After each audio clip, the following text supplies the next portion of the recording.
An old man named Shouzou Saitou asks his wife Ine Saitou what they'd do if they were young again. Shouzou mentioned how they were too poor for a honeymoon when they got married, but Ine was just happy being with him. They went to see an apple tree they planted 60 years ago to celebrate their wedding. Despite being damaged by a typhoon, the tree survived and even had a golden apple on it now.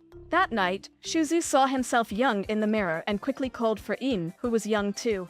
Shouzou excitedly decides to finally take that honeymoon trip they never had right then. Later, their granddaughter Mino visited and was shocked to see them young. She quickly got used to it, even liking her grandpa's new long hair. She told her dad about it, but he didn't understand what she meant. At a cricket game, their friends missed Shouzou and Ine, but were surprised to see them young and energetic. The women were impressed by Shouzou's cricket skills, and the men were surprised by how cute Ine looked serving them tea. A few days before, Shouzou argued with his son Yoshiaki. Yoshiaki wanted them to move in with him because they were getting older. But Shouzou wanted to stay at their home, passed down for generations. Ine told her daughter-in-law Kaede it was okay, as long as she was with Shouzou. Back to the present. When Kaede visited them with some ingredients, she was surprised to see a young Shouzou and left the room blushing. Later, Yoshiaki was trying to understand how his parents became young again. Yoshiaki finally got what Mino said in the car before. Mino really admired her grandpa, who was now young and nice. She even had a fun game called Grandpa Barrier, which made everyone laugh.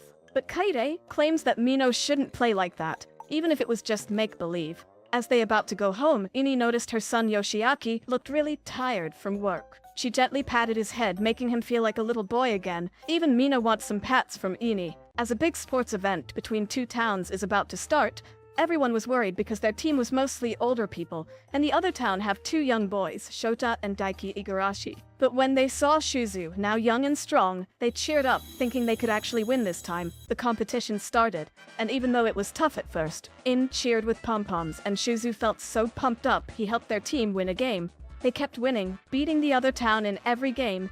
Because Shouzou and Ine knew each other so well, they effortlessly win the game working together. The other town wasn't happy about losing. Grandpa Igarashi from the other town was especially upset because he used to like Ine a long time ago. Now he felt like Shouzou is stealing his happiness again. Ine decided to visit the Igarashi family with some lunch she prepared, since Shouzou was busy being celebrated.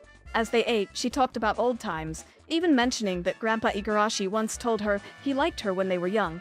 This surprised the Igarashi grandkids, making them see their grandpa in a new light. Next day, Grandpa Igarashi asked Shota to take a thank you gift over to Ina's house. Shota got all nervous when Mino opened the door and invited him inside. Sitting with a tea, Shota couldn't find the words to speak. Even though talking was hard for him, Mino was always so cheerful around him. Meanwhile, Kaede and Ine were secretly watching them. Kaede started worrying about the future, like Mino getting a boyfriend or even getting married one day. But Shouzou was excited at the thought of having great grandkids. Talking to Shouzou, Shota found him really nice, but felt a bit overwhelmed by the attention from Ine and Kaede. As the adults tried to learn more about him, Mino said lots of nice things about Shota, like how smart and athletic he is. This made Ine and Kaede whisper to each other, trying to figure out if Shota would be a good match for Mino. Shouzou asked Shota if he liked any girls, but Ine quickly changed the subject. After saying goodbye, Mino wished she could have talked to Shota more, leaving Shouzou with a secret he felt nervous about. Later, Mino learned her grandma Ine was the one who confessed to Shouzou first. Their love story was special, because they married for love, which wasn't common back then. Shouzou's dad wanted him to marry someone else for the sake of tradition. But after a big fight and thinking about running away, Shouzou and Ine stayed strong together. Ine even faced the girl Shouzou's dad wanted him to marry, telling her she'd never let her have Shouzou. Hearing this, Mino wanted to act out that scene with Ine. She did it, and this made Shouzou and Mino admire Ine even more, seeing how cool she was. Two schoolboys are chatting about how farming isn't cool and is for old people. They dream of moving to Tokyo to make big money and maybe find girlfriends. But then they see Ine, who is surprisingly young and not the old lady they expected to see here. Ine greets the boys warmly, making them blush. Just then, Shouzou pulls up in his minivan to pick up Ine, greeting the boys too. This makes the boys change their minds about farming. Now they think it might be cool after all. Shouzou remembers how Ine once eyed a dress in a flyer, but was too shy to ask for it. Fast forward to now, Shouzou surprises Ine with that dress as a gift. She's so happy that she gives Shouzou a cute hug from behind to thank him. That evening, the couple watches a romance show recommended by Mino. Shouzou finds the kissing scene a bit too much. But Ine is curious and shyly asks Shouzou to try a kabadan, a move where he pins her against the wall. It's something she never experienced when they were young. Shouzou goes for it, and although Ine says she feels nothing because they've been together for 50 years, her heart is secretly racing. Later, Ine's old friend Katja comes over. Mino struggles with Katja's thick accent, but Ine steps in and chats easily with her. Katja then jokes about Mino marrying his grandson, but Ine protectively hugs Mino, saying she's not ready to let her go yet, causing Mino to playfully ask Shouzou if she can marry Ine instead. That night, Ine's granddaughter Shiori is staying over because she had a fight with her dad. He wants her to go into medicine just like him, but she's struggling with her studies. Ine comforts her, saying no matter what happens, she will always cherish her adorable granddaughter. Ine remembers how Shouzou always supported her when she gets sick, imagining taking her to the beach in a swimsuit. Now, young again, Ine thinks about what swimsuit Shouzou would like, but feels shy about wearing one in public. Shiori encourages her, saying she should go for it, since she is now young and pretty again. Flustered, Ine excuses herself to prepare dinner, leaving Shiori to think about her advice. Later, Ine gets a phone call from someone claiming to be Yoshiaki, her son, asking her for money. But Ine knows it's a scammer and record the call and humorously playing along with him. The next day, they watch the news and see the man who tried to scam her get arrested. Ine then notes that calls around 6 are usually suspicious. Ine discovers she doesn't need glasses anymore to see clearly, and Mino finds it incredible. Mino asks Ine to read some words in the newspaper, pointing out words that make Ine say Shouzou is awesome, making them both blush. Ine then turns it back on Mino, making her say something embarrassing too. While watching TV, Mino sees a couple holding hands and asks Ine if she and Shouzou have ever held hands. Ine says they never did it just to show off, and Shouzou adds that when they got old, holding hands was more about helping each other walk. Later, when they go out to buy vegetables, it gets cold. Shouzou notices Ine isn't wearing gloves. He wants to hold her hand but feels shy because he doesn't want Mino to see. Ine is upset that Shouzou didn't catch her hint to hold hands, but she eventually grabs his hand when she notices him reaching out. They then visit their son Takahiro's clinic and tell him they've magically turned young. Takahiro is shocked but runs some tests and confirms it. He recalls how he became a doctor to save Ine from liver cancer, feeling helpless as he watched her grow older and weaker.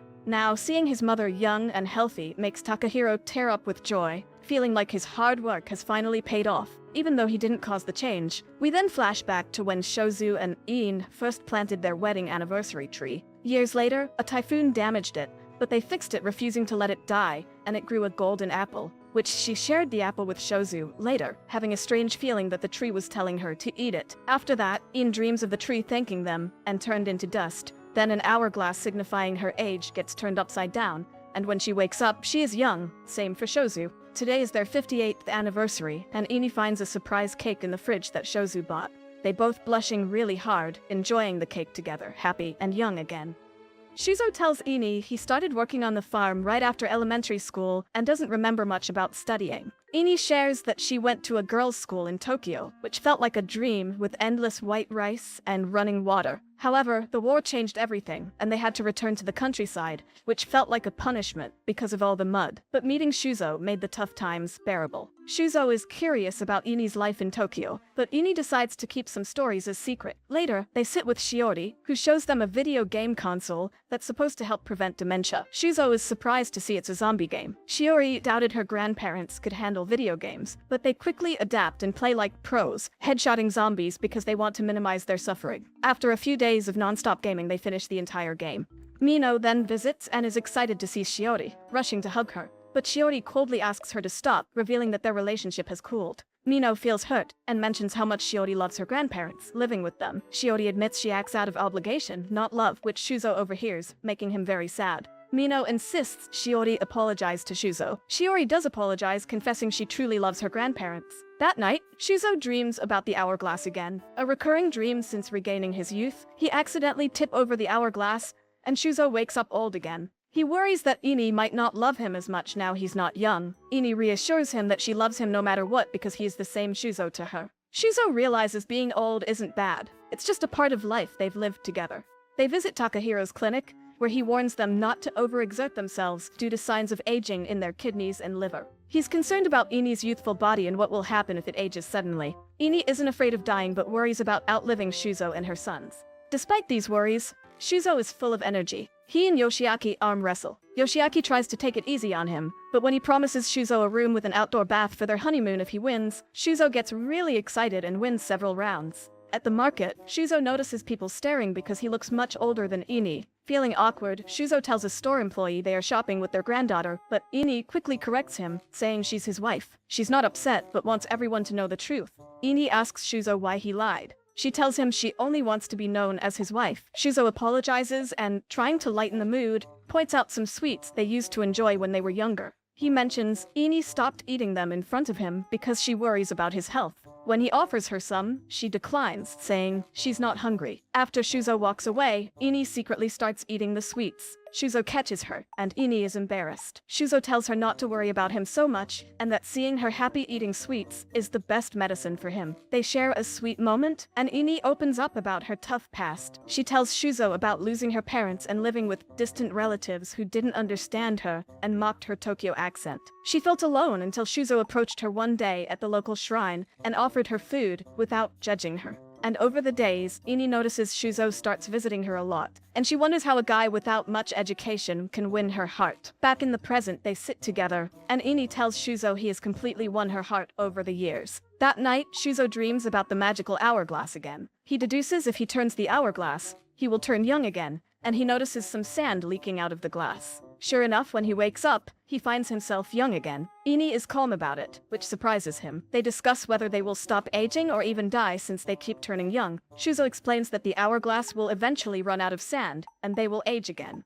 He reassures Ine that no matter what, he will never leave her. They embrace, feeling secure in their love, regardless of what the future holds. Two boys are flipping through a sports car magazine and complaining about how there are no cool sports cars in their countryside town. Just then, they meet Ine, who kindly asks them to take a detour tomorrow because the farm is scheduled to be sprayed with chemicals. The boys are charmed by Ine and thank her for the heads up. Just then, Shouzou drives by in his sprayer tractor, which looked like a sports car, and greets the boys. Amazed, the boys joke that maybe there is a sports car in the countryside after all. Later, Shota asks Shouzou to help clear out his grandpa's storehouse. Despite Igarashi isn't happy to see Shouzou, he accepts his help. The storehouse is packed with antiques passed down through the Igarashi family, but Grandpa Igarashi plans to throw everything away. While sorting through the items, Shota discovers a nagamochi, a traditional storage trunk with the family crest. This reminds Grandpa Igarashi of his late wife, and he asks to be alone for a while. Shouzou and Shota step outside, and Shota calls someone who might take care of the antiques they've cleared out.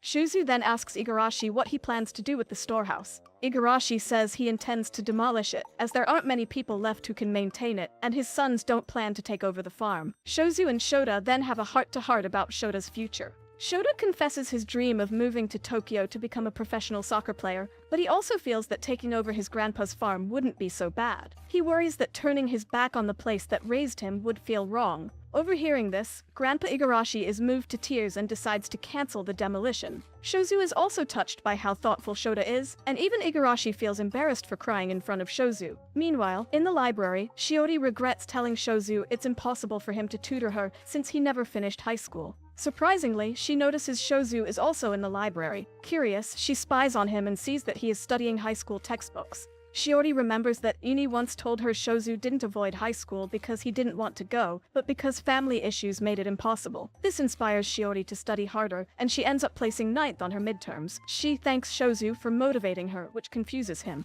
Later, Mino overhears her friends talking about a beautiful couple at the farm, referring to Ine and Shouzou. When they ask Mino if she knows them, she denies it and quickly says goodbye, knowing they wouldn't believe her if she told them the truth about who they were. Mino then goes to study with Shota at a restaurant. She asks him if he has done something nice for Shouzou recently, because Shouzou has been saying a lot of nice things about Shota. Shota denies doing anything special. Mino then shares that she thinks a marriage like Shouzou and Ine's is wonderful, and asks if Shota would listen to her troubles. He agrees, but quickly excuses himself to the bathroom, reminding himself this is just a study session, not a date. Later, Mino tells Ine and Shouzou about a cultural festival at her school, and Ine gets excited about the idea of going with Shouzou. However, Shouzou remembers he has a busy schedule and can't attend. Ine decides she won't go either. But Shouzou realizes he made a mistake. The appointments he thought he had are actually the week after next. He asks Ine if she'd like to go to the festival after all, and she excitedly accepts. At the festival, Shouzou notices how happy Ine seems, looking forward to the event, Suddenly, a group of students surrounds them, and one accidentally spills a drink on Ine. The student apologizes and offers Ine fresh clothes from the fashion design club.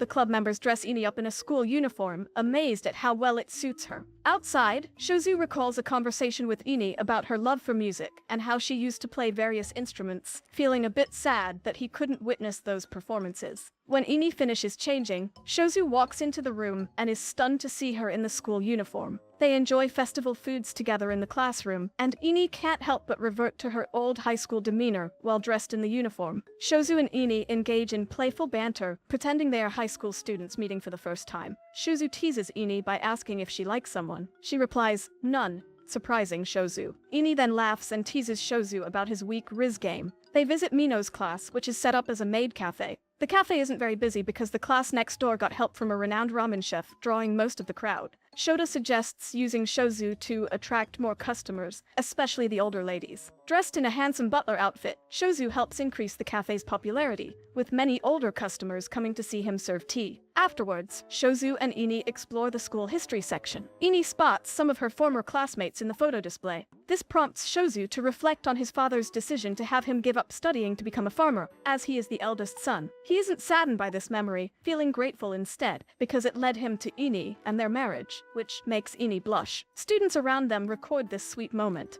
Later, Shota looks for an opportunity to ask Mino to join him at the bonfire. When Shouzou notices Shota waiting, he tactfully pulls Ine away to give Shota his chance. Though Ine was looking forward to watching Mino dance around the bonfire, Shouzou advises her that it's best not to intrude too much on their granddaughters. That night, Ine experiences the hourglass dream again. She accidentally trips and hits her head on the hourglass, breaking it. When Shouzou wakes up, he finds himself old again but doesn't immediately realize it.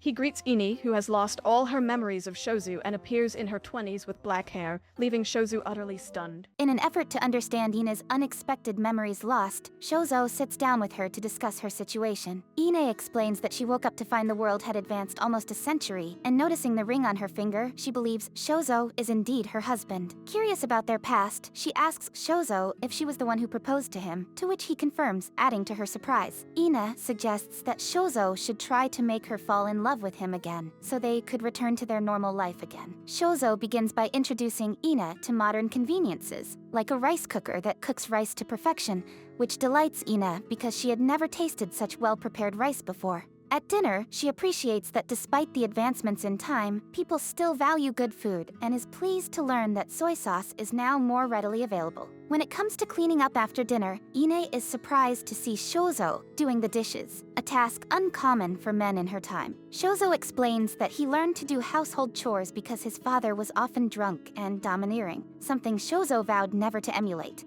Ine is impressed by Shouzou's dedication to household duties without expecting anything in return. That night, Shouzou attempts to explain to Ine about the hourglass dreams, but she finds it confusing. Shouzou suggests she rest and promises that she might understand better after seeing the hourglass in the morning. The next morning, Ine sees a younger version of Shouzou, which confuses her further since she still does not remember him. This deeply saddens Shouzou, who had hoped she would recognize him. Despite not remembering his voice or appearance, Ine feels sad seeing Shouzou distressed. To help jog her memory, Shouzou shows Ine family photos, which makes her feel guilty, fearing the pain her memory loss might cause their family. Just then, they hear Mino's voice. Remembering that Mino and her family are visiting, Shouzou quickly tells Ine to pretend to be the grandmother she once was, despite her memory loss and a different accent. Ine agrees, determined to protect her family from sadness.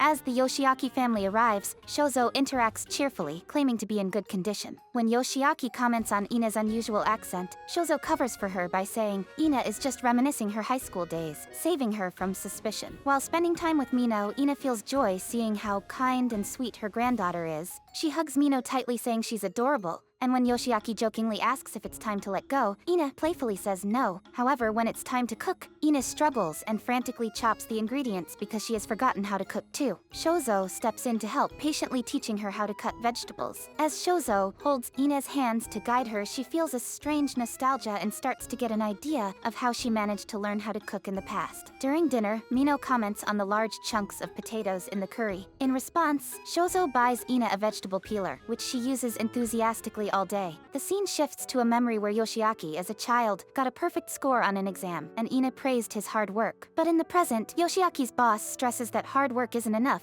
He needs to give more to his job. That night, while Mino sleeps, Yoshiaki confides in his parents that his company is likely going bankrupt. Shouzou offers him a job at the apple orchard, but Yoshiaki feels he shouldn't burden them with his problems, believing he could improve if he followed his boss's advice more intensely. Ine comforts Yoshiaki, advising him not to overdo it because if his bosses are taking advantage of his efforts and kindness, he'll always end up in the same situation. She reassures him that she will always be there for him if things don't work out. Surprised by her understanding, Yoshiaki, after a few drinks, vents about his boss's expectations. In his drunken state, he notices that Ine's gestures, looks, and words remind him more of the mother from his childhood than the mother he knew in recent years. This realization makes Ine aware that her past self might not match up to the Ine everyone else knew. The next day, Shouzou hopes to help Ine regain some memories by taking her to a special place where she once confessed her love to him. Unfortunately, Ine still doesn't remember anything from that day, which leads her to ask Shouzou to recreate the moment in hopes it might trigger her memory. As they sit together, Shouzou tells her that she was the one who made the first move by touching his hand. Ine got really nervous as she tried to touch Shouzou's hand, but it just made her feel like everything was a lie. This made her body tingle all over. They left the place, but she still couldn't remember. Later, in a hospital, Ine saw an elderly woman in a wheelchair who was her older sister, a flashback showing how her sister took care of Ine on stormy days. Ine tried to talk to her sister, but her sister didn't remember her, showing how cruel time can be.